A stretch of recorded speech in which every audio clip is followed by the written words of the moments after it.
Shred is a way to earn yield on stables. And in the background, they're doing a delta neutral strategy similar to, but not exactly like what Athena is doing.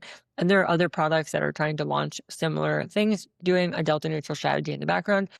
Max BTC from Structured could be put in this category, except rather than having their base asset be USDC, their 1x exposure asset is Bitcoin. And so they are depositing into the JLP, which is partially made up of Ethereum, Solana, Bitcoin, and stables. And then they are shorting all the other assets out other than Bitcoin on as perps. And so what you're left with is 1x exposure to Bitcoin. You get the yield from the Jupiter liquidity pool, and then you also get the yield from shorting assets on perps. Usually the funding rate is such on perps that you earn when you are shorting.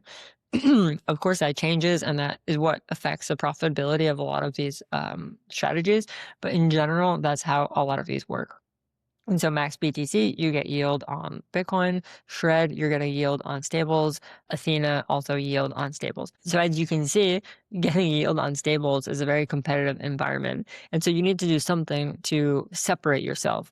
Maybe it's really high yield, or maybe like Athena's value prop is that it can accept a lot of TVL, like many billions of dollars of TVL.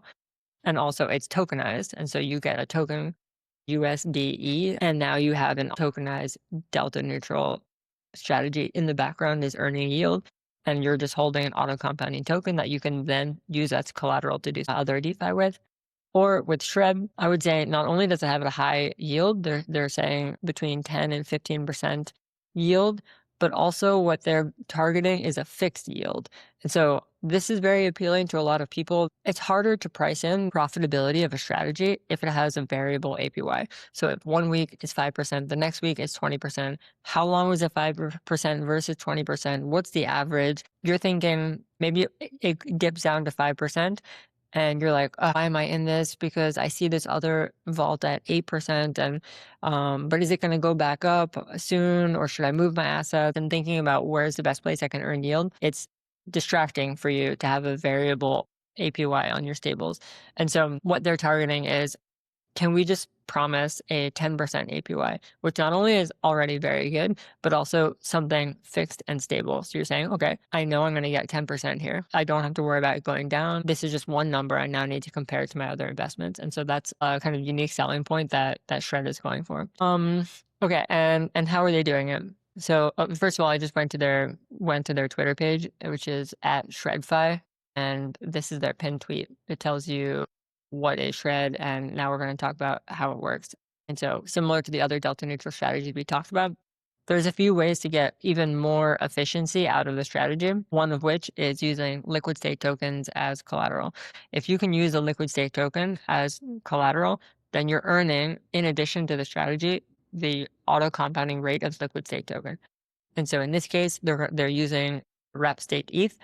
Then you can even do a strategy with rep state ETH where you use rep state ETH as collateral, borrow ETH against it, usually for cheaper than what you're earning for rep state ETH. Swap that for more rep state ETH, and then add that to your collateral and borrow more ETH. And you can loop this and such that you get even more yield on your rep state ETH collateral. So I'm not sure if they're doing exactly that, but in this way, you are able to give yourself like more yield on your ETH as collateral. They can also do something like where they use rep state ETH as collateral, borrow USDC, and then swap USDC for more rep state ETH.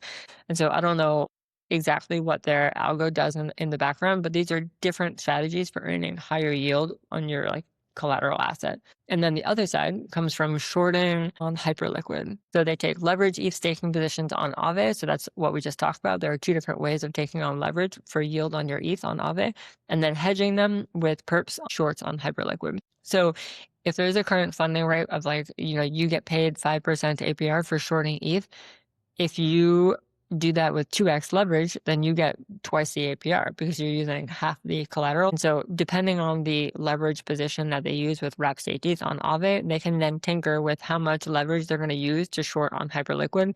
And so these different levers that they can tinker with allow them to get a much higher APR than just, I'm going to use ETH as collateral on and short on Hyperliquid. That's like baseline delta neutral yield.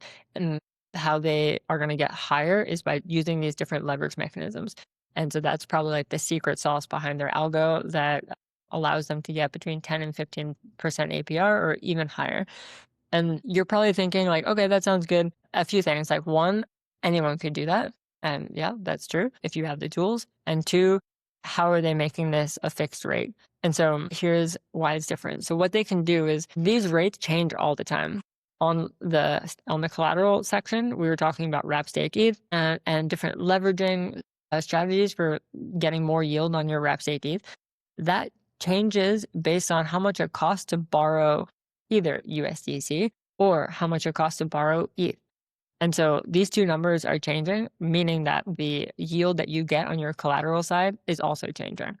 The same thing on the short side. So on the funding rate on Hyperliquid for shorting ETH is changing every, I don't know if it's every block, every 4 hours, or what their mechanism is, but it's changing. And so all these things combined affect the like block by block profitability of this strategy. And so maybe for a whole day, it's at 10% APY. Great. That's the fixed rate that they're going for. But maybe the next day, you're paid so much to short ETH that it's up to 20% APY. And so what they're going to do is to say they're promising 10% APY, but they're actually earning 20% APY for that day. They're going to take all the extra yield and put it into a buffer pool.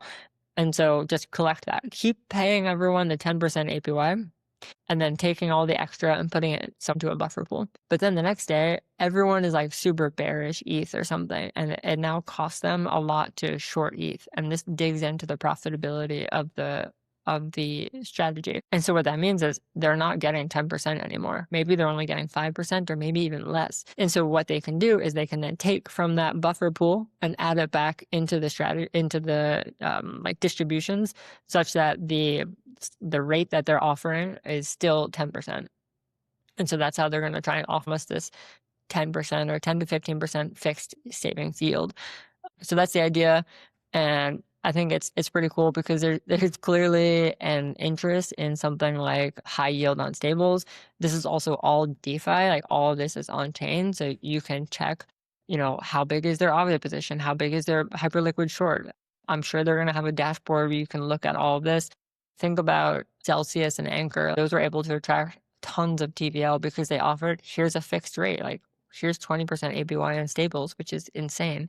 But people love their fixed rate savings. And so that's Shred. Right now, there was a wait list that you could have signed up for, but I think it's closed right now. Yeah, okay. The waitlist is closed, so you'll have to wait until launch. Yeah, like anyone can do this strategy, but you have to then manage your LTV on Aave. You have to manage your short position with like stop limits and take profits on Hyperliquid. It's just like too much for most people to handle. And also, you're not going to be able to auto rebalance everything as quickly as it needs to in order to be profitable. And so that's one reason why this is appealing for a lot of people. Second is the next step is tokenizing this vault. And so right now you're just depositing your USDC and you're going to be earning like 10%, which is great. But the next step is then tokenizing that. So in return, you now get a token that is auto compounding at 10% APY. And this is where like Athena kind of took that next step. So Athena is not just a vault that you deposit USDC and you earn. You get a token back, which can then be used in DeFi. And so that's the next step for Shred. I don't know when they're going to get there. We'll see like how much attention they get in deposits and if they can keep working on tokenizing their vault. Because tokenizing a stablecoin that's earning 10% APY in a like fully on-chain transparent way, I think is really appealing. So yeah, here's a website. Check it out. I'll be covering it again when they do launch, and we can track how it does together.